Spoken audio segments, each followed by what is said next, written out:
नमस्कार, सत श्री अकाल, आदाब। मेरा नाम मनदीप पूनिया है ਤੇ ਤੁਸੀਂ ਸੁਣ ਰਹੇ ਹੋ ਪੰਜਾਬੀ ਰੇਡੀਓ USA। ਮੈਂ ਇੱਕ ਵਾਰ ਫਿਰ ਹਾਜ਼ਰ ਹਾਂ ਨਵੇਂ ਬੁਲਟਨ ਦੇ ਨਾਲ ਤੇ ਸ਼ੁਰੂਆਤ ਕਰਦੇ ਹਾਂ ਅੱਜ ਦੀ ਮੁੱਖ ਖਬਰਾਂ ਤੋਂ।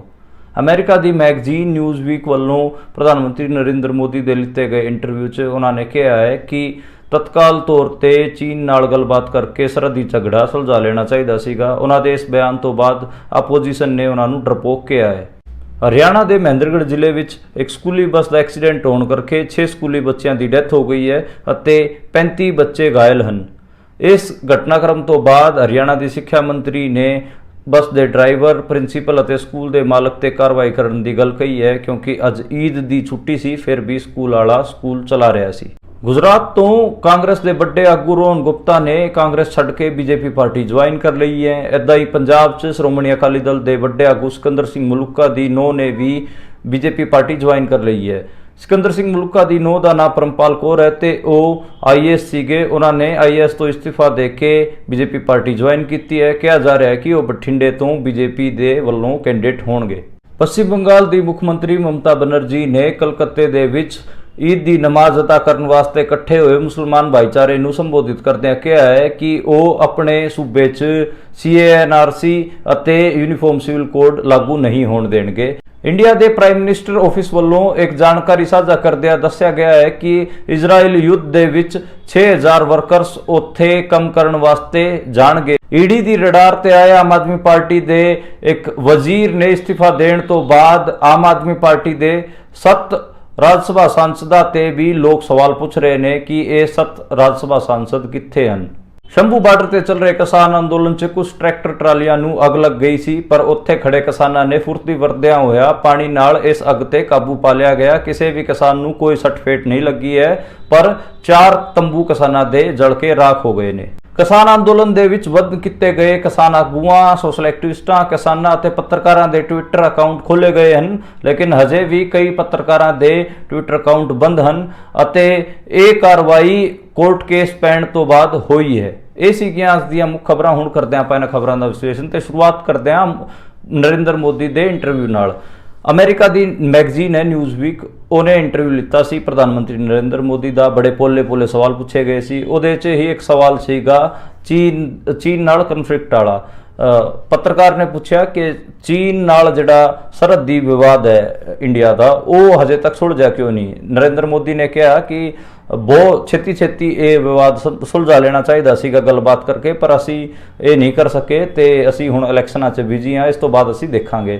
उस तो बाद जिहड़े विपक्ष है अपोजिशन है उन्होंने भी नरेंद्र मोदी नूं टारगेट करने का मौका मिल गया। जयराम रमेश कांग्रेस के आगू हैं, उन्होंने ट्विटर पर लिखा कि किते न किते एक कायरतापूर्ण कदम हैगा, भारत नूं हौसला दिखाना चाहिए सीगा ते अपने जी टैरेटरी उन्होंने क्लेम करना चाहिए सीगा। अपन पता है कि पिछले कई समय तो जिहड़ा चीन है वो कई बार अरुणाचल प्रदेश के कई इलाकों के ना बदल चुका है, उन्होंने अपना दावा ठोक चुका है। इदा ही लेह लद्दाख के विच एक इलाका पैंदा है, उत्थे भी किते न किते चीन ने कब्जा किया हुआ है। ये मामला लगातार उछालिया जाता है कि चीन तो भारत जिहड़ा सीमा विवाद है, जिहड़ा सरहदी विवाद है, वो हजे तक सुलझा क्यों नहीं पा रहा।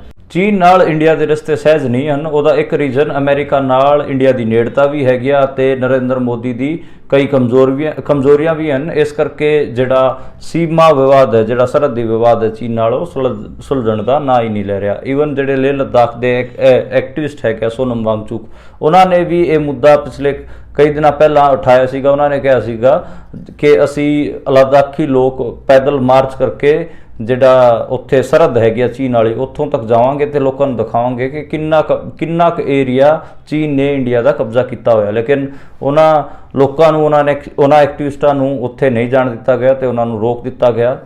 उस तो जिहड़ी अगली खबर है जे उहदी आपां गल करिए, वो हरियाणे तो आई। बड़ी माड़ी खबर सीगी कि एक स्कूल बस का एक्सीडेंट हो गया जिहदे 6 बच्चों की मौके पर डेथ हो गई सी ते 35 बच्चे घायल होए। तो अज ईद की छुट्टी भी सी, पर फिर भी स्कूल वालियां ने अपना स्कूल खोलिया हुआ सी ते ड्राइवर दारू पी के बस चला रहा सीगा, इस करके एक एक्सीडेंट होया। ਤੇ ਉੱਥੇ ਹਰਿਆਣੇ ਦੀ ਸਿੱਖਿਆ ਮੰਤਰੀ ਵੀ ਮੌਕੇ ਤੇ ਪਹੁੰਚੀ ਤੇ ਉਹਨਾਂ ਨੇ ਕਿਹਾ ਹੈ ਕਿ ਅਸੀਂ ਡਰਾਈਵਰ ਤੇ ਸਕੂਲ ਦੇ ਪ੍ਰਿੰਸੀਪਲ ਤੇ ਸਕੂਲ ਦੇ ਮਾਲਕ ਤੇ ਕਾਰਵਾਈ ਕਰਾਂਗੇ। ਇਸ ਪੂਰੇ ਮਾਮਲੇ 'ਚ ਆਪਾਂ ਨੂੰ ਜੇ ਆਪਾਂ ਦੇਖੀਏ ਤਾਂ ਪ੍ਰਸ਼ਾਸਨ ਦੀ ਵੀ ਲਾਪਰਵਾਹੀ ਸਾਫ਼ ਦਿਖਦੀ ਹੈ ਕਿ ਉਹ ਧਿਆਨ ਨਹੀਂ ਰੱਖ ਰਹੀ ਕਿ ਸਕੂਲਾਂ 'ਚ ਉੱਥੇ ਕੀ ਚੱਲ ਰਿਹਾ। ਛੁੱਟੀ ਹੋਣ ਤੋਂ ਬਾਵਜੂਦ ਵੀ ਉੱਥੇ ਸਕੂਲ ਲੱਗ ਰਹੇ ਹਨ ਤੇ ਇਹ ਜ਼ਿੰਮੇਵਾਰੀ ਸਰਕਾਰ ਨੂੰ ਵੀ ਲੈਣੀ ਚਾਹੀਦੀ ਹੈ। ਹਾਲਾਂਕਿ ਪ੍ਰਧਾਨ ਮੰਤਰੀ ਨਰਿੰਦਰ ਮੋਦੀ, ਅਮਿਤ ਸ਼ਾਹ, ਕਈ ਹੋਰ ਆਗੂਆਂ ਨੇ ਟਵੀਟ ਕਰਕੇ ਕਿਹਾ ਹੈ ਕਿ ਅਸੀਂ ਪੂਰਾ ਖਿਆਲ ਰੱਖਾਂਗੇ ਜਿਹੜੇ ਬੱਚੇ ਘਾਇਲ ਹੋਏ ਹਨ ਤੇ ਉਹਨਾਂ ਨੇ ਸਾਂਤਵਨਾ ਵੀ ਦਿੱਤਾ ਹੈ ਪਰਿਵਾਰਾਂ ਨੂੰ ਜਿਨ੍ਹਾਂ ਦੇ ਬੱਚੇ ਇਸ ਐਕਸੀਡੈਂਟ 'ਚ ਪੂਰੇ ਹੋਏ ਨੇ। ਤੇ ਇਸ ਤੋਂ ਜਿਹੜੀ ਅਗਲੀ ਖਬਰ ਹੈਗੀ ਆ ਉਹ ਕਾਂਗਰਸ ਦੇ ਜਿਹੜੇ ਗੁਜਰਾਤ ਤੋਂ ਵੱਡੇ ਆਗੂ ਸੀ ਰੋਹਨ ਗੁਪਤਾ, ਉਹਨਾਂ ਨੇ ਕਾਂਗਰਸ ਛੱਡ ਕੇ ਬੀਜੇਪੀ ਪਾਰਟੀ ਜੁਆਇਨ ਕਰ ਲਈ ਹੈ। ਦੱਸਦੀ ਹੈ ਕਿ ਅਹਿਮਦਾਬਾਦ ਜਿਹੜਾ ਇਲਾਕਾ ਪੈਂਦਾ ਉੱਥੇ ਰੋਹਨ ਗੁਪਤਾ ਹੋਰੀ ਕੰਮ ਕਰਦੇ ਸੀਗੇ, ਉਹਨਾਂ ਨੂੰ ਲੋਕ ਸਭਾ ਟਿਕਟ ਵੀ ਮਿਲਣਾ ਸੀ, ਕਾਂਗਰਸ ਤੋਂ ਮਿਲ ਗਿਆ ਸੀਗਾ ਤੇ ਉਹਨਾਂ ਨੇ ਉਹ ਟਿਕਟ ਵਾਪਸ ਕਰਕੇ ਉਹਨਾਂ ਨੇ ਬੀਜੇਪੀ ਜੁਆਇਨ ਕਰ ਲਈ ਹੈ। ਟਿਕਟ ਵਾਪਸ ਕਰਦਿਆਂ ਉਹਨਾਂ ਨੇ ਕਿਹਾ ਸੀਗਾ ਕਿ ਮੇਰੇ ਕੁਝ ਪਰਸਨਲ ਰੀਜ਼ਨ ਹਨ, ਇਸ ਕਰਕੇ ਮੈਂ ਟਿਕਟ ਵਾਪਸ ਕਰ ਰਿਹਾ ਤੇ ਉਹਨਾਂ ਨੇ ਚੋਣ ਕਾਂਗਰਸ ਤੋਂ ਨਾਲ ਲੜਨ ਦਾ ਫੈਸਲਾ ਲਿਆ। ਉਸ ਤੋਂ ਬਾਅਦ ਉਹ ਅੱਜ ਬੀਜੇਪੀ 'ਚ ਸ਼ਾਮਿਲ ਹੋ ਗਏ ਨੇ। ਇਸ ਹਿਸਾਬ ਨਾਲ ਜੇ ਆਪਾਂ ਬੀਜੇਪੀ 'ਚ ਸ਼ਾਮਿਲ ਹੋਣਾ ਵਾਲਿਆਂ ਦੀ ਲਿਸਟ ਖੰਗਾਲੀਏ ਤਾਂ ਪੰਜਾਬ ਤੋਂ ਵੀ ਇੱਕ ਵੱਡੀ ਜੁਆਇਨਿੰਗ ਬੀਜੇਪੀ 'ਚ ਹੋਈ ਹੈ। ਪਰਮਪਾਲ ਕੌਰ ਜਿਹੜੇ ਕਿ ਸਾਬਕਾ ਆਈਏਐਸ ਹਨ ਤੇ ਸਿਕੰਦਰ ਸਿੰਘ ਮਲੂਕਾ ਦੇ ਨੂੰਹ ਨੇ, ਉਹਨਾਂ ਨੇ ਵੀ ਬੀਜੇਪੀ ਜੁਆਇਨ ਕਰ ਲਈ ਹੈ ਤੇ ਉਹ ਬਠਿੰਡੇ ਤੋਂ ਬੀਜੇਪੀ ਦੇ ਕੈਂਡੀਡੇਟ ਹੋ ਸਕਦੇ ਹਨ ਤੇ ਉਹਨਾਂ ਦੇ ਨਾਂ ਦੀ ਖਾਸੀ ਚਰਚਾ ਹੈਗੀ ਆ। ਇੱਕ ਅਕਾਲੀ ਦਲ ਦਾ ਆਗੂ, ਉਹਦੇ ਪਰਿਵਾਰ ਦੇ ਮੈਂਬਰ ਬੀਜੇਪੀ 'ਚ ਜਾਣਾ ਕਿਤੇ ਨਾ ਕਿਤੇ ਮੈਨੂੰ ਲੱਗਦਾ ਕਿ ਇਹ ਗਲਤ ਸੰਦੇਸ਼ ਹੈਗਾ। ਉੱਦਾਂ ਮਨਪ੍ਰੀਤ ਬਾਦਲ ਉਸ ਤੋਂ ਪਹਿਲਾਂ ਉਹ ਵੀ ਅਕਾਲੀ ਹੁੰਦਾ ਸੀਗਾ ਤੇ ਉਹ ਪਹਿਲਾਂ ਕਾਂਗਰਸ 'ਚ ਗਿਆ, ਫਿਰ ਉਹ ਬੀਜੇਪੀ ਚਲਾ ਗਿਆ। ਜਿਹੜਾ ਹੁਣ ਬੀਜੇਪੀ ਹੈਗੀ ਆ ਪੰਜਾਬ 'ਚ, ਉਹ ਕਿਤੇ ਨਾ ਕਿਤੇ ਜਿਹੜੇ ਜੱਟਾਂ ਦੇ ਵੱਡੇ ਆਗੂ ਸੀਗੇ ਤੇ ਚਾਹੇ ਅਕਾਲੀ ਦਲ ਤੋਂ ਹੋਣ ਚਾਹੇ ਕਾਂਗਰਸ ਤੋਂ, ਉਹ ਲਗਾਤਾਰ ਆਪਣੀ ਪਾਰਟੀ 'ਚ ਜੁਆਇਨ ਕਰਵਾ ਰਹੇ ਨੇ। 95% of the leadership, peasantry leadership, farmers ਦੀ ਜਿਹੜੀ ਇਲੈਕਟੋਰਲ ਪੋਲਿਟਿਕਸ ਜਿਹੜੀ ਫਾਰਮਰਸ ਦੀ ਲੀਡਰਸ਼ਿਪ ਹੈ ਉਹ ਬੀਜੇਪੀ 'ਚ ਚਲੀ ਗਈ ਹੈ ਤੇ 95% ਕਿਤੇ ਨਾ ਕਿਤੇ ਜਿਹੜੇ ਕਿਸਾਨ ਹੈਗੇ ਆ, ਐਜੀਟੇਟਿਡ ਹੈਗੇ ਆ, ਉਹ ਆਪਾਂ ਦੇਖਦੇ ਹਾਂ ਸੰਭੂ ਬਾਰਡਰ ਤੇ ਖਨੌਰੀ ਬਾਰਡਰਾਂ ਤੇ ਉਹ ਬੈਠੇ ਹਨ।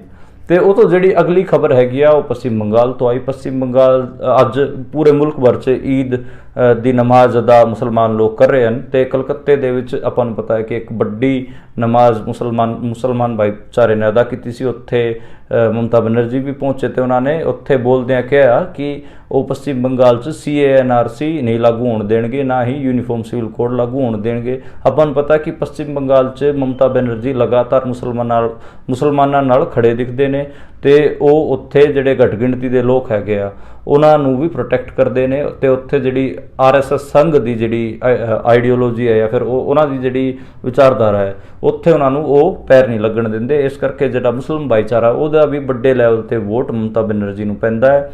ਕੁਝ ਦਿਨਾਂ ਬਾਅਦ ਇਲੈਕਸ਼ਨ ਹੋਣ ਵਾਲੇ ਨੇ ਤੇ ਕਿਤੇ ਨਾ ਕਿਤੇ ਜਿਹੜੀ ਮਮਤਾ ਬੈਨਰਜੀ ਦੀ ਇਹ ਪੋਜੀਸ਼ਨਿੰਗ ਹੈ ਲਗਾਤਾਰ CANRC ਦੇ ਉਲਟ ਤੇ ਯੂਨੀਫਾਰਮ ਸਿਵਲ ਕੋਡ ਦੇ ਉਲਟ, ਉਹਦੇ ਕਰਕੇ ਉਹਨਾਂ ਨੂੰ ਜਿਹੜਾ ਮੁਸਲਮਾਨ ਭਾਈਚਾਰੇ ਦਾ ਬੰਗਾਲ ਤੋਂ ਠੀਕ ਠਾਕ ਵੋਟ ਮਿਲ ਜੂਗਾ। ਉਸ ਤੋਂ ਜੇ ਅਗਲੀ ਖਬਰ ਦੀ ਗੱਲ ਕਰੀਏ ਉਹ ਹੈਗੀ ਆ ਪ੍ਰਧਾਨ ਮੰਤਰੀ ਆਫਿਸ ਵੱਲੋਂ ਇੱਕ ਡਾਟਾ ਸ਼ੇਅਰ ਕੀਤਾ ਗਿਆ ਜਿਹਦੇ 'ਚ ਇਹ ਦੱਸਿਆ ਗਿਆ ਕਿ ਇੰਡੀਆ ਤੋਂ 6000 ਮਜ਼ਦੂਰ ਇਜ਼ਰਾਈਲ ਦੇ ਵਿੱਚ ਜਾਣਗੇ। ਆਪਾਂ ਨੂੰ ਪਤਾ ਹੈ ਕਿ ਗਜ਼ਾ 'ਚ ਉੱਥੇ ਜੰਗ ਲੱਗੀ ਹੋਈ ਹੈ, ਉਸ ਜੰਗ 'ਚ ਜਿਹੜਾ ਹਮਾਸ ਨਾਲ ਇਜ਼ਰਾਈਲ ਦਾ ਯੁੱਧ ਛਿੜਿਆ ਹੋਇਆ ਹੈ, ਜੰਗ ਲੱਗੀ ਹੋਈ ਹੈ ਉਹਨਾਂ ਦੀ ਆਪਸ 'ਚ, ਤੇ ਉੱਥੇ ਵਰਕਰਾਂ ਦੀ ਘਾਟ ਹੈਗੀ ਆ ਤੇ ਇਹ ਘਾਟ ਕਿਤੇ ਨਾ ਕਿਤੇ ਹਰਿਆਣੇ ਤੋਂ ਤੇ UP ਤੋਂ, ਬਿਹਾਰ ਤੋਂ, ਪੰਜਾਬ ਤੋਂ ਮਜ਼ਦੂਰਾਂ ਨੂੰ ਭਰਤੀ ਕਰਕੇ ਪੂਰੀ ਕੀਤੀ ਜਾ ਰਹੀ ਹੈ। ਤੇ ਕੁਝ ਟਾਈਮ ਪਹਿਲਾਂ ਹੀ ਦਸੰਬਰ ਦੇ ਵਿੱਚ ਹਰਿਆਣਾ ਸਰਕਾਰ ਨੇ ਇਹ ਵੈਕੈਂਸੀਜ਼ ਕੱਢੀਆਂ ਸੀਗੀਆਂ ਤੇ ਅੱਡ ਸੂਬਿਆਂ ਤੋਂ ਉਹਨਾਂ ਵੈਕੈਂਸੀਜ਼ ਵਾਸਤੇ ਜਿਹੜੇ ਬੱਚੇ ਹੈਗੇ ਆ ਉਹ ਇੰਟਰਵਿਊ ਦੇਣ ਆਏ ਸੀ। ਹੁਣ 6000 ਜਿਹੜੇ ਮਜ਼ਦੂਰ ਹੈਗੇ ਆ ਉਹ ਇਜ਼ਰਾਈਲ ਜਾਣਗੇ ਅਪ੍ਰੈਲ ਤੇ ਮਈ ਮਹੀਨੇ ਦੇ ਵਿੱਚ। ਇੱਕ ਬੈਚ ਪਹਿਲਾਂ, ਇੱਕ ਜਿਹੜਾ ਲੋਟ ਹੈਗਾ ਮਜ਼ਦੂਰਾਂ ਦਾ ਉਹ ਪਹਿਲਾਂ ਹੀ ਜਾ ਚੁੱਕਿਆ 60 ਮਜ਼ਦੂਰਾਂ ਦਾ। ਉਸ ਤੋਂ ਬਾਅਦ ਹੁਣ ਹੌਲੀ ਕਰਕੇ ਜਿਹੜੇ ਮਜ਼ਦੂਰ ਹੈਗੇ ਆ ਉਹ ਇਜ਼ਰਾਈਲ ਦੇ ਵਿੱਚ ਜਾਣਗੇ। ਇਹ ਕਿਤੇ ਨਾ ਕਿਤੇ ਡੇਂਜਰਸ ਹੈਗਾ ਕਿਉਂਕਿ ਆਪਾਂ ਨੂੰ ਪਤਾ ਹੈ ਕਿ ਕਿਸੇ ਜੰਗ ਦੇ ਵਿੱਚ ਕੰਮ ਕਰਨ ਵਾਸਤੇ ਮਜ਼ਦੂਰਾਂ ਨੂੰ ਭੇਜਣਾ ਖਤਰਨਾਕ ਹੈ। ਵਰਕ ਸੇਫਟੀ ਦੀ ਆਪਾਂ ਲਗਾਤਾਰ ਗੱਲ ਕਰਦੇ ਹਾਂ। ਕੱਲ ਵੀ ਜਦੋਂ ਮੈਂ ਮਜ਼ਦੂਰਾਂ ਦੀ ਮੌਤ ਦੀ ਖਬਰ ਤੁਹਾਨੂੰ ਦੱਸ ਰਿਹਾ ਸੀ ਉਦੋਂ ਵੀ ਮੈਂ ਕਿਹਾ ਸੀਗਾ ਕਿ ਇੰਡੀਆ ਦੇ ਵਿੱਚ ਜਿਹੜੇ ਵਰਕ ਪਲੇਸ ਤੇ ਜਿਹੜਾ ਸੇਫਟੀ ਵਾਲਾ ਮਾਮਲਾ ਹੈ ਉਹਦੇ ਤੇ ਕੋਈ ਧਿਆਨ ਨਹੀਂ ਦਿੱਤਾ ਜਾਂਦਾ ਤੇ ਮਜ਼ਦੂਰਾਂ ਦੀ ਜ਼ਿੰਦਗੀ ਨੂੰ ਤਾਂ ਇਹ ਸਮਝਿਆ ਜਾਂਦਾ ਕਿ ਇਹ ਕੋਈ ਬੰਦੇ ਹੀ ਨਹੀਂ ਹੈਗੇ। ਭਾਵੇਂ ਇੰਡੀਆ ਦੇ ਵਿੱਚ ਜਿਹੜੀ ਜ਼ਹਿਰੀਲੀ ਗੈਸ ਨਾਲ ਮਜ਼ਦੂਰਾਂ ਦੀ ਮੌਤਾਂ ਹੋਣ ਜਾਂ ਫਿਰ ਕੋਈ ਖਦਾਨ ਡਹਿ ਜਾਣ ਕਰਕੇ ਜਾਂ ਖਾਈ ਡਹਿ ਜਾਣ ਕਰਕੇ ਮਜ਼ਦੂਰਾਂ ਦੀ ਮੌਤ ਹੋਣ, ਕੋਈ ਸਟਰਕਚਰ ਡਹਿ ਜਾਣ ਕਰਕੇ ਮਜ਼ਦੂਰਾਂ ਦੀ ਮੌਤ ਹੋਣ, ਤੇ ਹੁਣ ਇੰਡੀਅਨ ਜਿਹੜੀ ਗਵਰਨਮੈਂਟ ਹੈ ਉਹਨੇ ਤਾਂ ਜੰਗ ਦੇ ਵਿੱਚ ਹੀ ਮਜ਼ਦੂਰੀ ਕਰਨ ਵਾਸਤੇ ਭਾਰਤ ਦੇ ਮਜ਼ਦੂਰਾਂ ਨੂੰ ਭੇਜਣ ਦੀ ਠਾਣੀ ਹੈ, ਤੇ ਕਿਤੇ ਨਾ ਕਿਤੇ ਇਹ ਗਲਤ ਹੈਗਾ। ਤੇ ਆਪਾਂ ਨੂੰ ਉਹਨਾਂ ਮਜ਼ਦੂਰਾਂ ਦੇ ਜਾਨਾਂ ਬਾਰੇ ਵੀ ਪ੍ਰਵਾਹ ਕਰਨੀ ਚਾਹੀਦੀ। ਉੱਦਾਂ ਜਿਹੜੇ ਹੋਰ ਸਟੂਡੈਂਟ ਹੈਗੇ ਆ, ਫਿਰ ਹੋਰ ਕੰਮਕਾਜੀ ਲੋਕ ਹੈਗੇ ਆ, ਫਿਰ ਹੋਰ ਜਿਹੜੀ ਰਿਚ ਕਲਾਸ ਹੈਗੀ ਆ, ਉਹ ਜਦੋਂ ਕਿਤੇ ਵੀ ਜੰਗ ਲੱਗਦੀ ਹੈ ਤਾਂ ਆਪਾਂ ਉਹਨਾਂ ਨੂੰ ਉੱਥੋਂ ਰੈਸਕਿਊ ਕਰਕੇ ਇੰਡੀਆ ਵਾਪਸ ਲੈ ਕੇ ਆਉਂਦੇ ਹੈਗੇ ਆ, ਤੇ ਜਿਹੜੇ ਮਜ਼ਦੂਰ ਹੈਗੇ ਆ ਉਹਨਾਂ ਨੂੰ ਆਪਾਂ ਉਸ ਜੰਗ 'ਚ ਮਜ਼ਦੂਰੀ ਕਰਨ ਵਾਸਤੇ ਭੇਜ ਰਹੇ ਹੈਗੇ ਆ। ਇਹ ਕਿਤੇ ਨਾ ਕਿਤੇ ਡੂਐਲਿਟੀ ਹੈ, ਤੇ ਇਹਦੇ ਤੋਂ ਸਰਕਾਰ ਨੂੰ ਮੁਕਤ ਹੋਣਾ ਚਾਹੀਦਾ, ਤੇ ਮਜ਼ਦੂਰਾਂ ਨੂੰ ਵੀ ਇਕੁਅਲ ਸਿਟੀਜ਼ਨ ਮੰਨਣਾ ਚਾਹੀਦਾ, ਤੇ ਉਹਨਾਂ ਨੂੰ ਇਸ ਕਿਸਮ ਦੀ ਜੰਗਾਂ ਦੇ ਵਿੱਚ ਮਜ਼ਦੂਰੀ ਕਰਨ ਵਾਸਤੇ ਭੇਜਣ ਦਾ ਫੈਸਲਾ ਨਹੀਂ ਲੈਣਾ ਚਾਹੀਦਾ ਸੀਗਾ। ਉਸ ਤੋਂ ਜਿਹੜੀ ਅਗਲੀ ਖਬਰ ਹੈਗੀ ਆ ਉਹ ਅਰਵਿੰਦ ਕੇਜਰੀਵਾਲ ਦੀ ਪਾਰਟੀ ਨਾਲ ਹੈ, ਤੇ ਅਰਵਿੰਦ ਕੇਜਰੀਵਾਲ ਦੀ ਗ੍ਰਿਫਤਾਰੀ ਹੋਣ ਤੋਂ ਬਾਅਦ ਅਰਵਿੰਦ ਕੇਜਰੀਵਾਲ ਦੇ ਇੱਕ ਮੰਤਰੀ ਨੇ ਕੱਲ੍ਹ ਇਸਤੀਫਾ ਦੇ ਦਿੱਤਾ ਸੀ, ਕਿਉਂਕਿ ਉਹ ਈਡੀ ਦੀ ਰਡਾਰ 'ਤੇ ਸੀ। ਰਾਜਕੁਮਾਰ ਆਨੰਦ, ਉਹਨਾਂ ਬਾਰੇ ਮੈਂ ਦੱਸਿਆ ਸੀ ਵੀ ਸੀਗਾ। ਉਸ ਤੋਂ ਬਾਅਦ ਅੱਜ ਆਮ ਆਦਮੀ ਪਾਰਟੀ ਦੇ ਖਿਲਾਫ ਲੋਕ ਲਗਾਤਾਰ ਇਸ ਕਰਕੇ ਵੀ ਬੋਲ ਰਹੇ ਨੇ ਕਿ ਉਹਨਾਂ ਦੇ ਜਿਹੜੇ 7 ਰਾਜ ਸਭਾ ਦੇ ਸਾਂਸਦ ਹੈਗੇ ਆ ਉਹ ਕਿੱਥੇ ਗਾਇਬ ਨੇ, ਉਹ ਕਿਤੇ ਵੀ ਨਹੀਂ ਦਿਖ ਰਹੇ। ਨਾ ਕਿਤੇ ਉਹ ਧਰਨਾ ਪ੍ਰਦਰਸ਼ਨ ਕਰ ਰਹੇ ਅਰਵਿੰਦ ਕੇਜਰੀਵਾਲ ਦੀ ਰਿਹਾਈ ਵਾਸਤੇ, ਨਾ ਹੀ ਕਿਤੇ ਉਹ ਸੋਸ਼ਲ ਮੀਡੀਆ 'ਤੇ ਇੰਨਾ ਐਕਟਿਵ ਹੈਗੇ ਆ, ਤੇ ਉਸ 'ਤੇ ਲਗਾਤਾਰ ਸਵਾਲ ਖੜੇ ਹੋ ਰਹੇ ਨੇ। ਇਹ ਖਬਰ ਇਹ ਜਿਹੜੇ 7 ਸਾਂਸਦ ਹੈਗੇ ਉਹਨਾਂ ਬਾਰੇ ਜੇ ਮੈਂ ਦੱਸਾਂ ਤਾਂ ਪਹਿਲਾ ਨਾਂ ਰਾਘਵ ਚੱਡੇ ਦਾ ਹੈਗਾ। ਰਾਘਵ ਚੱਡਾ ਆਪਣੀ ਅੱਖਾਂ ਦਾ ਇਲਾਜ ਕਰਾਉਣ ਵਾਸਤੇ ਇੰਗਲੈਂਡ ਗਿਆ ਹੋਇਆ, ਤੇ ਉਹਨਾਂ ਨੂੰ ਮਾਰਚ 'ਚ ਆਉਣਾ ਸੀਗਾ ਵਾਪਸ, ਪਰ ਉਹ ਹਜੇ ਤੱਕ ਨਹੀਂ ਆਏ। ਉਹਨਾਂ ਨੇ ਇੱਕ ਬਹਾਨਾ ਲਾ ਲਿਆ ਕਿ ਡਾਕਟਰਾਂ ਨੇ ਕਿਹਾ ਕਿ ਰੋਸ਼ਨੀ ਪੈਣ ਕਰਕੇ ਉਹਨਾਂ ਦੀ ਅੱਖ ਖਰਾਬ ਹੋ ਸਕਦੀ ਹੈ, ਇਸ ਕਰਕੇ ਉਹਨਾਂ ਨੂੰ ਰੈਸਟ ਦਿੱਤਾ ਗਿਆ, ਤੇ ਉਹ ਹੁਣ ਰੈਸਟ ਇੰਗਲੈਂਡ 'ਚ ਹੀ ਕਰਨਗੇ। ਆਪਾਂ ਨੂੰ ਪਤਾ ਕਿ ਈਡੀ ਨੇ ਰਾਘਵ ਚੱਡਾ ਦੇ ਤੇ ਵੀ ਨਿਸ਼ਾਨਾ ਸਾਧਨਾ ਹੈ, ਤੇ ਈਡੀ ਦੀ ਨਿਗਾਹ ਤੇ ਰਾਘਵ ਚੱਡਾ ਵੀ ਹੈਗਾ, ਕਿਉਂਕਿ ਜਿਹੜੇ ਪੰਜਾਬ ਦੇ ਇਲੈਕਸ਼ਨ ਸੀਗੇ ਉਹਨਾਂ 'ਚ ਰਾਘਵ ਚੱਡਾ ਹੀ ਐਕਟਿਵ ਸੀ, ਇਸ ਕਰਕੇ ਰਾਘਵ ਚੱਡੇ ਤੇ ਵੀ ਈਡੀ ਦੀ ਠੀਕ ਠਾਕ ਨਜ਼ਰ ਹੈਗੀ ਆ। ਉਸ ਤੋਂ ਜਿਹੜਾ ਅਗਲਾ ਨਾਂ ਹੈਗਾ ਉਹ ਸਵਾਤੀ ਮਾਲੀਵਾਲ ਦਾ ਹੈ। ਸਵਾਤੀ ਮਾਲੀਵਾਲ ਵੀ ਅਮਰੀਕਾ ਬੈਠੀ ਹੋਈ ਹੈ। ਜਦੋਂ ਉਹਨਾਂ ਤੋਂ ਪੁੱਛਿਆ ਗਿਆ ਕਿ ਉਹ ਕਿੱਥੇ ਹਨ, ਤੇ ਉਹਨਾਂ ਨੇ ਦੱਸਿਆ ਕਿ ਉਹਨਾਂ ਦੀ ਭੈਣ ਹੈਗੀ ਆ, ਉਹ ਬਿਮਾਰ ਹੈ, ਤੇ ਉਹ ਅਮਰੀਕਾ 'ਚ ਇਲਾਜ ਕਰਾ ਰਹੀ ਹੈ, ਤੇ ਉਹ ਉਹਨਾਂ ਦਾ ਖਿਆਲ ਰੱਖ ਰਹੀ ਹੈ, ਉੱਥੇ ਉਹਨਾਂ ਆਪਣੀ ਭੈਣ ਨਾਲ ਰਹਿ ਕੇ ਉਹਨਾਂ ਦਾ ਧਿਆਨ ਰੱਖ ਰਹੀ ਹੈ। ਉਸ ਤੋਂ ਜਿਹੜਾ ਅਗਲਾ MP ਹੈਗਾ ਉਹ ਹੈਗਾ ਹਰਭਜਨ ਸਿੰਘ, ਜਿਹੜਾ ਕਿ ਕ੍ਰਿਕਟਰ ਵੀ ਹੈ। ਉਹ ਅੱਜ ਕੱਲ੍ਹ IPL ਦੀ ਟਵੀਟਾਂ ਤਾਂ ਖੂਬ ਪਾਉਂਦਾ ਹੈ, ਪਰ ਕਦੇ ਵੀ ਉਹਨੇ ਅਰਵਿੰਦ ਕੇਜਰੀਵਾਲ ਦੀ ਗ੍ਰਿਫਤਾਰੀ 'ਤੇ ਕੋਈ ਕਮੈਂਟ ਨਹੀਂ ਪਾਇਆ, ਤੇ ਉਹਨਾਂ ਤੋਂ ਪੁੱਛਿਆ ਗਿਆ ਤਾਂ ਉਹਨਾਂ ਨੇ ਕਿਹਾ ਕਿ ਇਹ ਮੇਰਾ ਕੰਮ ਨਹੀਂ ਹੈ। ਉਹਨਾਂ ਨੇ ਸਾਫ਼ ਮਨਾ ਕਰਤਾ ਕਿ ਉਹ ਕੋਈ ਵੀ ਟਵੀਟ ਜਾਂ ਕੋਈ ਧਰਨਾ ਪ੍ਰਦਰਸ਼ਨ ਅਰਵਿੰਦ ਕੇਜਰੀਵਾਲ ਵਾਸਤੇ ਨਹੀਂ ਕਰਨਗੇ। ਹੁਣ ਉਸ ਤੋਂ ਅਗਲਾ ਨਾਂ ਹੈਗਾ ਅਸ਼ੋਕ ਕੁਮਾਰ ਮਿੱਤਲ। ਆਪਾਂ ਨੂੰ ਪਤਾ ਕਿ ਪੰਜਾਬ ਦੇ ਹੈਗੇ ਆ, ਤੇ ਇੰਡਸਟਰੀਅਲਿਸਟ ਵੀ ਹੈਗੇ ਆ, ਤੇ ਲਵਲੀ ਪ੍ਰੋਫੈਸ਼ਨਲ ਯੂਨੀਵਰਸਿਟੀ ਨਾਂ ਦੀ ਇੱਕ ਯੂਨੀਵਰਸਿਟੀ ਚਲਾਉਂਦੇ ਨੇ, ਪ੍ਰਾਈਵੇਟ ਯੂਨੀਵਰਸਿਟੀ ਚਲਾਉਂਦੇ ਨੇ, ਤੇ ਉਹ ਵੀ ਇਸ ਪੂਰੇ ਪ੍ਰਕਰਣ 'ਚ ਕਿਤੇ ਵੀ ਆਪਾਂ ਨੂੰ ਦੇਖਣ ਨੂੰ ਨਹੀਂ ਮਿਲੇ। ਨਾ ਉਹਨਾਂ ਨੇ ਕੋਈ ਟਵੀਟ ਕੀਤਾ, ਨਾ ਉਹ ਕਿਸੇ ਧਰਨੇ ਪ੍ਰਦਰਸ਼ਨ 'ਚ ਸ਼ਾਮਿਲ ਹੋਏ।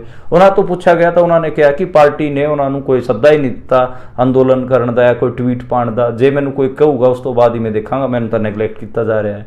ਤੇ ਉਸ ਤੋਂ ਜਿਹੜਾ ਅਗਲਾ ਨਾਂ ਹੈਗਾ ਸੰਜੀਵ ਅਰੋੜੇ ਦਾ। ਸੰਜੀਵ ਅਰੋੜੇ ਨੇ ਇੱਕ ਵਾਰ ਸੁਨੀਤਾ ਕੇਜਰੀਵਾਲ ਨਾਲ ਮੁਲਾਕਾਤ ਕੀਤੀ ਸੀ, ਲੇਕਿਨ ਉਸ ਤੋਂ ਬਾਅਦ ਉਹ ਕਿਤੇ ਵੀ ਨਜ਼ਰ ਨਹੀਂ ਆਏ। ਉਹਨਾਂ ਨੇ ਕਿਹਾ ਕਿ ਮੈਂ ਪਾਰਟੀ ਦੇ ਬੰਦਿਆਂ ਨਾਲ ਸੰਪਰਕ 'ਚ ਹੈਗਾ, ਜੇ ਮੇਰੀ ਲੋੜ ਪਈ ਤਾਂ ਮੈਂ ਆ ਜਾਵਾਂਗਾ। ਉਸ ਤੋਂ ਜਿਹੜਾ ਅਗਲਾ ਨਾਂ ਹੈਗਾ ਬਲਬੀਰ ਸਿੰਘ ਸੀਚੇਵਾਲ ਦਾ। ਬਲਬੀਰ ਸਿੰਘ ਸੀਚੇਵਾਲ ਆਪਾਂ ਨੂੰ ਪਤਾ ਪੰਜਾਬ ਤੋਂ ਹੀ ਹਨ, ਤੇ ਉਹ ਜਿਹੜਾ ਵਾਤਾਵਰਣ ਪ੍ਰੇਮੀ ਵੀ ਹੈਗੇ ਆ, ਤੇ ਜਿਹੜਾ ਐਨਵਾਇਰਮੈਂਟਲ ਇਸ਼ੂਜ਼ ਹੈਗੇ ਉਹਨਾਂ ਵਾਸਤੇ ਕੰਮ ਕਰਦੇ ਨੇ, ਤੇ ਆਮ ਆਦਮੀ ਪਾਰਟੀ ਨੇ ਉਹਨਾਂ ਨੂੰ ਰਾਜ ਸਭਾ ਸੰਸਦ ਭੇਜਿਆ ਸੀਗਾ। ਉਹਨਾਂ ਨੇ ਵੀ ਕੋਈ ਧਰਨਾ ਪ੍ਰਦਰਸ਼ਨ ਅਰਵਿੰਦ ਕੇਜਰੀਵਾਲ ਵਾਸਤੇ ਨਹੀਂ ਕੀਤਾ ਗਿਆ, ਤੇ ਉਹਨਾਂ ਨੇ ਕਿਹਾ ਕਿ ਮੈਂ ਜਿਹੜਾ ਬੰਦਾ ਮੇਰੇ ਨਾਲ ਖੜਾ ਮੈਂ ਉਹਦੇ ਨਾਲ ਖੜਾਂਗਾ ਜ਼ਰੂਰ, ਤੇ ਮੈਨੂੰ ਜੋ ਵੀ ਡਾਇਰੈਕਸ਼ਨ ਦਿੱਤੀ ਜਾਊਗੀ, ਜੋ ਵੀ ਹਦਾਇਤ ਦਿੱਤੀ ਜਾਊਗੀ ਪਾਰਟੀ ਵੱਲੋਂ, ਮੈਂ ਜ਼ਰੂਰ ਫੋਲੋ ਕਰਾਂਗਾ। ਹਾਲਾਂਕਿ ਉਹ ਅਜੇ ਤੱਕ ਕਿਸੇ ਵੀ ਮਾਮਲੇ 'ਚ ਦਿਖੇ ਨਹੀਂ। ਜਿਹੜੇ ਇੱਕ ਵਿਕਰਮਜੀਤ ਸਿੰਘ ਸਾਹਨੀ ਹੈਗੇ ਆ, MP ਹੈਗੇ ਆਮ ਆਦਮੀ ਪਾਰਟੀ ਦੇ, ਉਹਨਾਂ ਨੂੰ ਰਾਜ ਸਭਾ ਸੰਸਦ ਬਣਾਇਆ ਸੀ ਆਮ ਆਦਮੀ ਪਾਰਟੀ ਨੇ। ਉਹਨਾਂ ਨੇ ਵੀ ਕੋਈ ਧਰਨਾ ਪ੍ਰਦਰਸ਼ਨ ਨਹੀਂ ਕੀਤਾ ਹੈ, ਤੇ ਉਹਨਾਂ ਦੀ ਇੱਕ ਵੀਡੀਓ ਤਾਂ ਦੇਖੀ ਸੀ ਕਿ ਕਿਸੇ ਬਾਹਰਲੀ ਯੂਨੀਵਰਸਿਟੀ ਦੇ ਵਿੱਚ ਭਾਸ਼ਣਬਾਜ਼ੀ ਕਰਦੇ ਹੋਏ, ਤੇ ਉਹਨਾਂ ਨੇ ਕਿਹਾ ਕਿ ਮੈਂ ਤਾਂ ਪਿਓਰਲੀ ਸੋਸ਼ਲ ਵਰਕਰ ਹੈਗਾ, ਤੇ ਮੇਰਾ ਪੋਲੀਟਿਕਸ ਨਾਲ ਕੋਈ ਲੈਣਾ ਦੇਣਾ ਨਹੀਂ ਹੈ। ਉਹਨਾਂ ਤੋਂ ਜਦੋਂ ਅਰਵਿੰਦ ਕੇਜਰੀਵਾਲ ਬਾਰੇ ਪੁੱਛਿਆ ਤਾਂ ਉਹਨਾਂ ਨੇ ਪੋਲੀਟਿਕਸ ਤੋਂ ਹੀ ਹੱਥ ਖੜੇ ਕਰ ਦਿੱਤੇ। ਜੇ ਉਹਨਾਂ ਦਾ ਪੋਲੀਟਿਕਸ ਨਾਲ ਕੋਈ ਲੈਣਾ ਦੇਣਾ ਨਹੀਂ ਹੈ, ਫਿਰ ਉਹ ਰਾਜ ਸਭਾ ਸਾਂਸਦ ਕਿਉਂ ਬਣੇ? ਉਹਨਾਂ ਨੂੰ ਘੱਟੋ ਘੱਟ ਉਹਨਾਂ ਦੇ ਪਾਰਟੀ ਦੇ ਮੁਖੀਆ ਦੀ ਗ੍ਰਿਫਤਾਰੀ ਤੇ ਤਾਂ ਕੋਈ ਸਟੈਂਡ ਲੈਣਾ ਚਾਹੀਦਾ ਸੀਗਾ। ਤੇ ਇਹ ਲਿਸਟ ਸੀਗੀ 7 ਜਾਣਿਆਂ ਦੀ ਜਿਹੜੇ ਕਿ ਆਮ ਆਦਮੀ ਪਾਰਟੀ ਨੇ ਰਾਜ ਸਭਾ ਸੰਸਦ ਬਣਾਏ, ਤੇ ਉਹ ਅੱਜ ਕੱਲ੍ਹ ਕਿਤੇ ਵੀ ਆਪਾਂ ਨੂੰ ਦੇਖਣ ਨੂੰ ਨਹੀਂ ਮਿਲਦੇ। ਜਿਹੜੇ ਸੰਜੇ ਸਿੰਘ ਹੈਗੇ ਆ ਤੇ ਸੰਦੀਪ ਪਾਠਕ ਹੈਗੇ ਆ, ਉਹ ਤਾਂ ਆਪਾਂ ਨੂੰ ਬੋਲਦੇ ਹੋਏ ਦਿਖਦੇ ਨੇ। ਉਹਨਾਂ ਨੂੰ ਵੀ ਆਮ ਆਦਮੀ ਪਾਰਟੀ ਨੇ ਰਾਜ ਸਭਾ ਸੰਸਦ ਬਣਾਇਆ ਸੀਗਾ। ਸਿਰਫ 2 ਜਾਣੇ ਹੀ ਜਿਹੜੇ ਸੰਸਦ ਬਣਾਏ ਸੀ ਉਹ ਬੋਲਦੇ ਦਿਖਦੇ ਨੇ। ਉਹਨਾਂ ਦਾ ਇੱਕ ਜਿਹੜਾ ਸੰਸਦ ਸੀਗਾ ਜਲੰਧਰ ਤੋਂ, ਉਹ ਤਾਂ ਰਿੰਕੂ, ਉਹ ਤਾਂ ਵਾਪਸ ਬੀਜੇਪੀ 'ਚ ਹੀ ਸ਼ਾਮਿਲ ਹੋ ਗਿਆ। ਤੇ ਇਸ ਕਰਕੇ ਮੈਨੂੰ ਲੱਗਦਾ ਕਿ ਆਮ ਆਦਮੀ ਪਾਰਟੀ ਦੇ ਵਿੱਚ ਲੀਡਰਸ਼ਿਪ ਕ੍ਰਾਈਸਿਸ ਠੀਕ ਠਾਕ ਚੱਲ ਰਿਹਾ ਹੈ। ਤੇ ਆਮ ਆਦਮੀ ਪਾਰਟੀ ਦੇ ਵਿੱਚ ਜਿਹੜੀ ਉਹਨਾਂ ਦੀ ਪਤਨੀ ਹੈਗੀ ਅਰਵਿੰਦ ਕੇਜਰੀਵਾਲ ਦੀ, ਸੁਨੀਤਾ ਕੇਜਰੀਵਾਲ, ਸੰਦੀਪ ਪਾਠਕ, ਸੰਜੇ ਸਿੰਘ ਤੇ ਅਤੀਸ਼ੀ ਮਾਰਲੇਨਾ, ਸੌਰਵ ਭਾਰਦਵਾਜ, ਇਹ 5-6 ਜਾਣਿਆਂ ਦੀ ਟੀਮ ਬਚ ਗਈ ਹੈ ਜਿਹੜੀ ਕਿ ਲਗਾਤਾਰ ਅਰਵਿੰਦ ਕੇਜਰੀਵਾਲ ਦੀ ਗ੍ਰਿਫਤਾਰੀ ਹੋਵੇ ਆ ਪਾਰਟੀ ਨੂੰ ਚਲਾਉਣ ਵਾਸਤੇ ਕੰਮ ਕਰ ਰਹੀ ਹੈ। ਬਾਕੀ ਤਾਂ ਸਾਰੇ ਮੈਦਾਨ ਛੱਡ ਗਏ ਨੇ। ਇਹ ਮੈਂ 7 ਜਾਣਿਆਂ ਦੀ ਜਿਨ੍ਹਾਂ ਦੀ ਲਿਸਟ ਦੱਸੀ ਹੈ, ਇਹਨਾਂ ਨੂੰ ਕਿਤੇ ਨਾ ਕਿਤੇ ਸਾਰੇ ਮੌਕੇ ਤੇ ਐਕਟਿਵ ਹੋਣਾ ਚਾਹੀਦਾ ਸੀਗਾ, ਪਰ ਇਹ ਕਿਤੇ ਵੀ ਦਿਖ ਨਹੀਂ ਰਹੇ। ਇਸ ਤੋਂ ਜੇ ਆਪਾਂ ਅਗਲੀ ਖਬਰ ਦੀ ਗੱਲ ਕਰੀਏ, ਉਹ ਕਿਸਾਨ ਮੋਰਚੇ ਤੋਂ ਆਈ। ਖਾਸੀ ਇੱਕ ਹਿਸਾਬ ਨਾਲ ਬੁਰੀ ਖਬਰ ਸੀ, ਮਾੜੀ ਖਬਰ ਸੀ ਕਿ ਉੱਥੇ ਕਿਸਾਨਾਂ ਦੇ ਟੈਂਟਾਂ ਦੇ ਵਿੱਚ ਅੱਗ ਲੱਗੀ। ਅੱਗ ਲੱਗਣ ਦਾ ਕਾਰਨ ਨਹੀਂ ਪਤਾ ਲੱਗਿਆ ਤੇ 4 ਜਿਹੜੇ ਟੈਂਟ ਸੀਗੇ ਕਿਸਾਨਾਂ ਦੇ ਉਹ ਸੜ ਗਏ। ਤੇ ਮੌਕੇ ਤੇ ਹੀ ਕਿਸਾਨਾਂ ਨੇ ਫੁਰਤੀ ਵਰਤਦਿਆਂ ਹੋਇਆ ਬਾਲਟੀਆਂ ਨਾਲ, ਟੈਂਕਰਾਂ ਨਾਲ ਜਿਹੜੀ ਅੱਗ ਸੀਗੀ ਉਹ ਬੁਝਾ ਲਈ, ਪਰ ਕਈ ਟਰਾਲੀਆਂ ਦੇ ਵਿੱਚ ਵੀ ਅੱਗ ਲੱਗੀ ਹੈ। ਟਰੈਕਟਰਾਂ ਦੀ ਜਿਹੜੀ ਗੱਦੀ ਗੁੱਦੀ ਹੁੰਦੀ ਹੈ ਉਹ ਟਰੈਕਟਰਾਂ ਦੇ ਵਿੱਚ ਵੀ ਅੱਗ ਲੱਗੀ ਹੈ, ਪਰ ਮੌਕੇ ਤੇ ਹੀ ਸਾਂਭ ਲਿਆ ਗਿਆ ਕਿ ਕੋਈ ਵੀ ਜਿਹੜਾ ਕਿਸਾਨ ਹੈਗਾ ਉਹਦੇ ਕੋਈ ਸੱਟ ਫੇਟ ਨਹੀਂ ਲੱਗੀ ਹੈ, ਸਾਰੇ ਕਿਸਾਨ ਸੇਫ ਹੈਗੇ ਆ। ਤੇ ਕਿਤੇ ਨਾ ਕਿਤੇ ਗਰਮੀ ਦੇ ਵਿੱਚ ਜਿਹੜਾ ਇਹ ਕਾਂਡ ਹੋਇਆ ਹੈ, ਇਸ ਤੋਂ ਇਹ ਲੱਗ ਰਿਹਾ ਹੈ ਕਿ ਇਹ ਵੀ ਹੋ ਸਕਦਾ ਹੈ ਕਿ ਕਿਸੇ ਨੇ ਜਾਣ ਕੇ ਉੱਥੇ ਅੱਗ ਲਾਈ ਹੋਵੇ, ਕਿਉਂਕਿ ਇੱਦਾਂ ਦਾ ਨਾ ਤਾਂ ਉੱਥੇ ਕੋਈ ਗੈਸ ਸੀਗੀ, ਨਾ ਉੱਥੇ ਕੋਈ ਸਮੋਕਿੰਗ ਹੀ ਕਰਦਾ ਹੈਗਾ, ਤੇ ਨਾ ਉੱਥੇ ਕੋਈ ਇੱਦਾਂ ਇਲੈਕਟ੍ਰੀਸਿਟੀ ਦੀ ਵਾਇਰਸ ਵੀ ਨਹੀਂ ਸੀਗੀ। ਤਾਂ ਇਹ ਵੀ ਹੋ ਸਕਦਾ ਕਿ ਕਿਸੇ ਨੇ ਉੱਥੇ ਜਾਣ ਕਰਕੇ ਅੱਗ ਲਾਈ ਹੋਵੇ। ਹਾਲਾਂਕਿ ਜਿਹੜੇ ਉੱਥੇ ਕਿਸਾਨ ਹੈਗੇ ਆ ਇਨਵੈਸਟੀਗੇਟ ਕਰ ਰਹੇ ਨੇ ਕਿ ਇਹ ਸਾਰਾ ਮਾਮਲਾ ਕੀ ਹੈ, ਕਿਵੇਂ ਅੱਗ ਉੱਥੇ ਲੱਗੀ ਹੈ। ਉਸ ਤੋਂ ਜਿਹੜੀ ਅਗਲੀ ਖਬਰ ਹੈਗੀ ਆ ਉਹ ਸਾਡੇ ਟਵਿੱਟਰ ਖਾਤਿਆਂ ਬਾਰੇ ਹੈਗੀ ਆ। ਜਿਹੜੇ ਕਿਸਾਨ ਅੰਦੋਲਨ ਦੌਰਾਨ ਬੰਦ ਹੋਏ ਸੀ ਸਾਡੇ ਟਵਿੱਟਰ ਖਾਤੇ, YouTube ਚੈਨਲ, ਇੰਸਟਾਗ੍ਰਾਮ ਅਕਾਊਂਟਸ, ਉਹ ਬੰਦ ਕਰ ਦਿੱਤੇ ਗਏ ਸੀਗੇ। ਤੇ ਉਹਦੇ 'ਚ ਕਿਸਾਨ ਆਗੂ ਵੀ ਸ਼ਾਮਿਲ ਸੀ, ਕਿਸਾਨ ਵੀ ਸ਼ਾਮਿਲ ਸੀ, ਸੋਸ਼ਲ ਐਕਟਿਵਿਸਟ ਵੀ ਸ਼ਾਮਿਲ ਸੀ, ਸਾਡੇ ਵਰਗੇ ਪੱਤਰਕਾਰ ਵੀ ਸੀ, ਤੇ ਉਹਨਾਂ ਦੇ ਟਵਿੱਟਰ ਖਾਤੇ ਕੱਲ੍ਹ ਖੋਲ੍ਹ ਦਿੱਤੇ ਗਏ ਹੈਗੇ ਆ। ਤੇ ਇਹ ਸਭ ਇਸ ਕਰਕੇ ਹੋਇਆ ਕਿਉਂਕਿ ਅਸੀਂ ਇੱਕ ਕੇਸ ਪਾਇਆ ਸੀ। ਮੈਂ ਜਿਹੜੇ ਪੰਜਾਬ ਹਰਿਆਣਾ ਹਾਈ ਕੋਰਟ ਦੇ ਵਿੱਚ ਮੈਂ ਇੱਕ ਕੇਸ ਪਾਇਆ ਸੀਗਾ। ਮੇਰੇ ਵਕੀਲ ਸੀਗੇ ਸੀਨੀਅਰ ਐਡਵੋਕੇਟ RS ਬੈਂਸ, ਜਿਹੜੇ ਕਿ HS ਬੈਂਸ ਉਹਨਾਂ ਦੇ ਬੇਟੇ ਹੈਗੇ ਆ, ਤੇ ਸੀਨੀਅਰ ਐਡਵੋਕੇਟ ਅੱਜ ਕੱਲ੍ਹ ਹੋ ਗਏ ਹੈਗੇ ਆ RS ਬੈਂਸ। ਤੇ ਸਿੱਖ ਮਾਮਲਿਆਂ ਦੇ ਵਿੱਚ ਜਾਂ ਫਿਰ ਕਿਸਾਨੀ ਮਾਮਲਿਆਂ ਦੇ ਵਿੱਚ ਜਾਂ ਫਿਰ ਪੰਜਾਬ ਜਾਂ ਹਰਿਆਣਾ ਦੇ ਵਿੱਚ ਹਿਊਮਨ ਰਾਈਟਸ ਮਾਮਲਿਆਂ 'ਤੇ ਉਹ ਲਗਾਤਾਰ ਵਕਾਲਤ ਕਰਦੇ ਨੇ।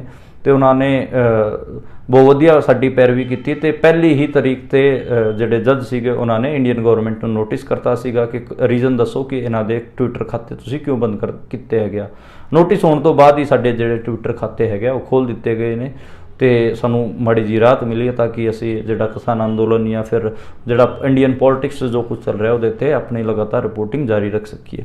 ਇਹ ਸੀਗੀਆਂ ਅੱਜ ਦੀਆਂ ਮੁੱਖ ਖਬਰਾਂ ਤੇ ਕੱਲ੍ਹ ਦੁਬਾਰੇ ਮਿਲਾਂਗੇ ਆਪਾਂ ਇਸੇ ਕਿਸਮ ਦੀਆਂ ਖਬਰਾਂ ਨਾਲ ਤੇ ਇਸੇ ਕਿਸਮ ਦੇ ਵਿਸ਼ਲੇਸ਼ਣ ਨਾਲ। ਤਦ ਤੱਕ ਤੁਸੀਂ ਸੁਣਦੇ ਰਹੋ ਪੰਜਾਬੀ ਰੇਡੀਓ USA।